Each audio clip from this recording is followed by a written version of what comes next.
Well, happy Father's Day! I've got the two blocks for the webbing here. Sorry I didn't show squaring up the blocks, I'm sure you've seen that before.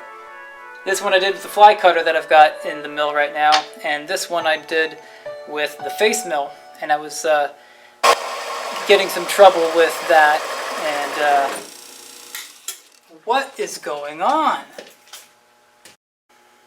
In the course of troubleshooting that, I flipped the inserts around, and interestingly, it started giving me that same sort of burnished, shiny finish. And I'm sure once the inserts get settled down, they'll be giving me that ordinary finish that I'm used to.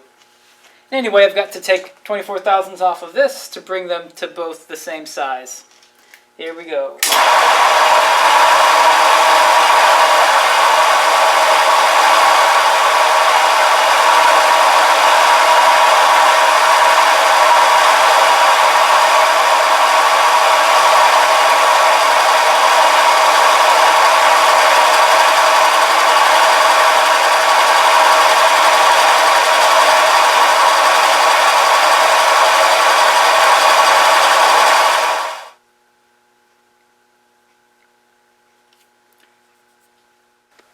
The webbing has to be radiused on both ends.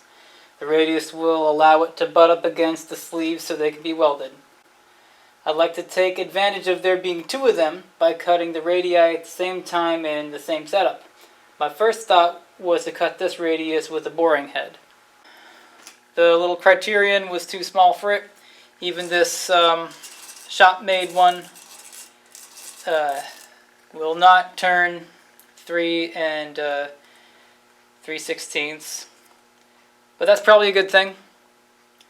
It is a shame because this is clearly the setup of the year. Another idea I had was maybe to put them on the faceplate and turn them like that, although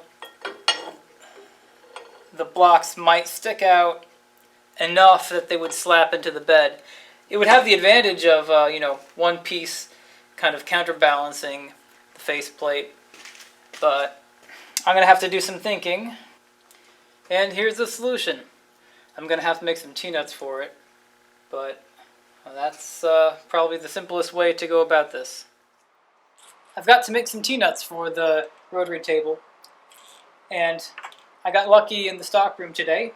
I found a piece that's already 3/4 this way and just over 13/16 this way. I'm going to make these T-nuts just kind of quick and dirty. It's going to give me an opportunity to use the surface gauge. The overall height of these is going to be 11/16.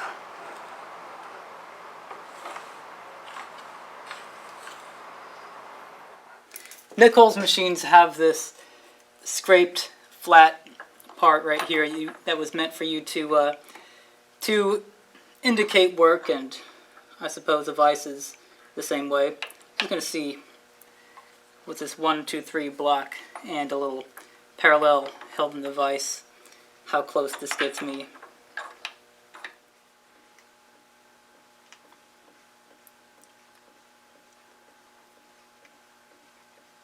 Well, less than 1/1000th in that direction, and strange why it would be different going in the other direction. But that's plenty close for just a couple of T-nuts.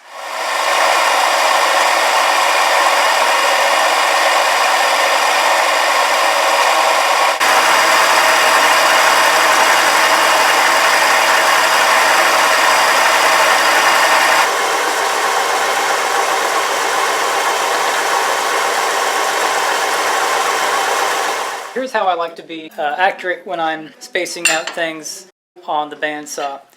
The slot here is 3/4, and so I've got this, I've got this big box of what I suppose were homemade parallels. And what I'll do is I'll put this in there, and then measure out how far away from the blade I want to be, because the distance from this wall of the parallel to the blade is 3 3/8. Since I want these to be 3/4 long, I'll put in a 2" and a 5/8.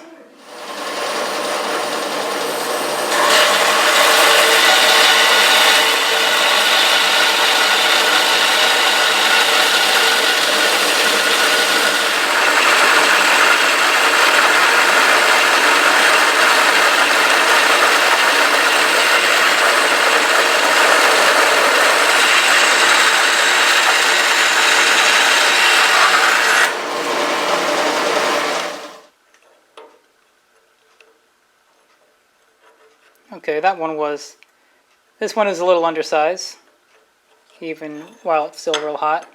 And here's the other one.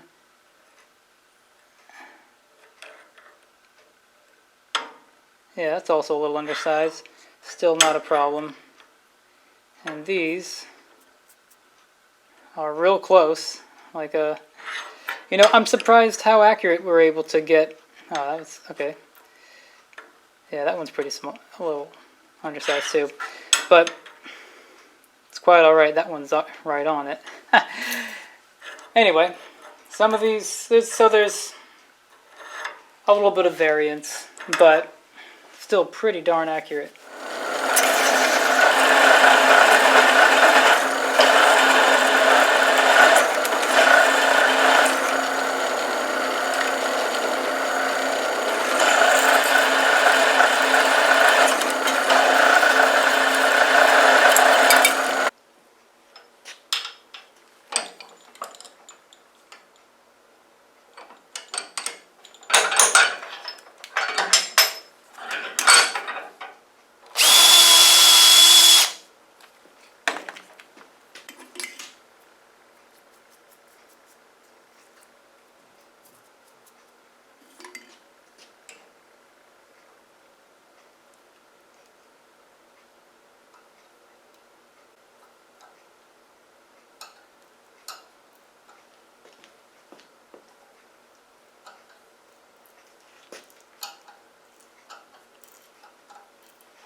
What's in this box is a Blake coax indicator, and it's just what I need to locate the spindle to the center of the bores, and especially if I'm going to use the rotary table, this is going to come real handy. The only bad side is that this is all seized up. What I'm going to try to do is get this fixed and working again. Well, you caught me. I'm here watching YouTube.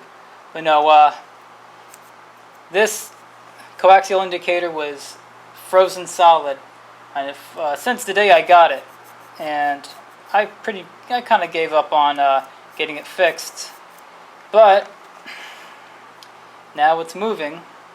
If you find yourself needing to repair or kind of recondition a Blake coax indicator, you should watch this video by Steve Watroba. I think with a little bit of cleaning, this will come back to life, and it's going to be a big help for aligning the spindle with some of the bored holes and with the rotary table. Since the shaft in here has to spin really freely inside the two bearings, I'm going to polish off the shaft and then do something similar to the bearings as well. I already got some of this done, the front of it, and I've been able to get it more polished than it was previously, so I think that's the way to go.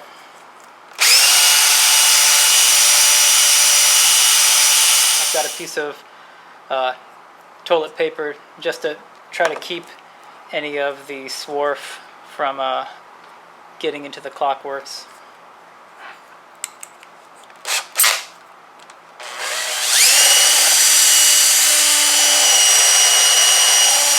Okay, I can see the hole inside of the bearing is brighter, so I know I've I've done something to it at least.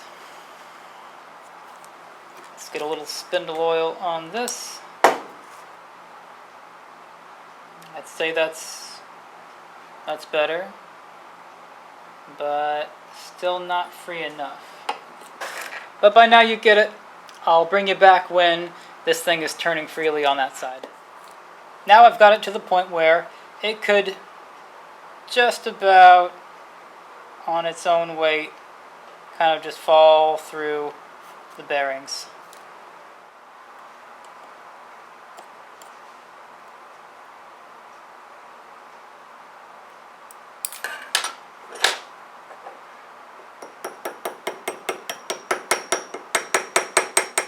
Pins in there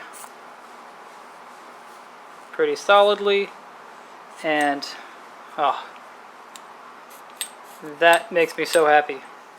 Okay, we got the coax indicator on, and let's get this spindle centered over the center of the rotary table.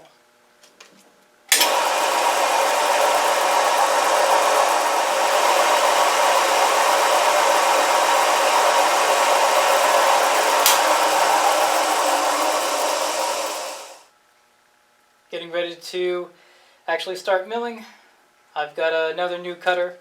This one's a Controx, I suppose, made in Germany cutter, and this one's a 1/2 inch rougher, which is good because last time I was having to take quite sort of nibbly little small bits with this cutter that I'm going to still use for finishing.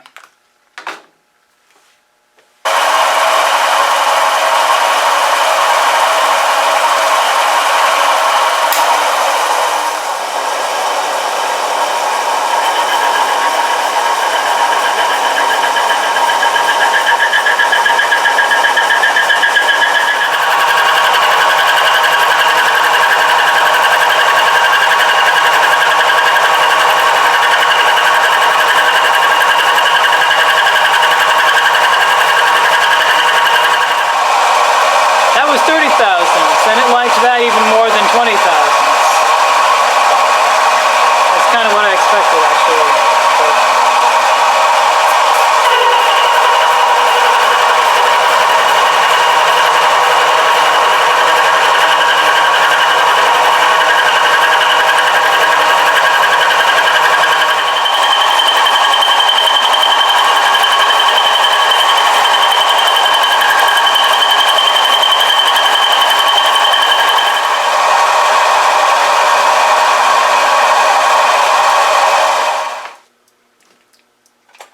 Okay, that is it for that side of the web.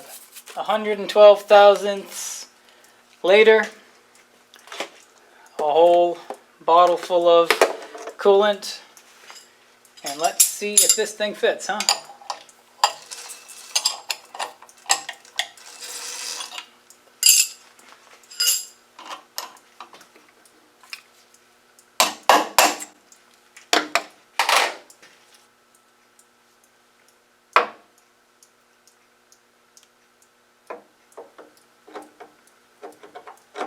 Yeah. Okay, yeah, it fits. Knocks around a little bit too, that's fine. And that's all the time I have for this video. In the next video, we'll be milling the other side of the web, and we'll be making the screw clamps, this part here. See you later.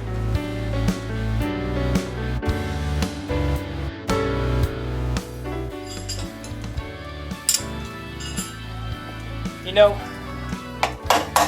after running this thing for a while, once you stop turning it, you're like, whoa, whoa, whoa, stop moving. Stop it.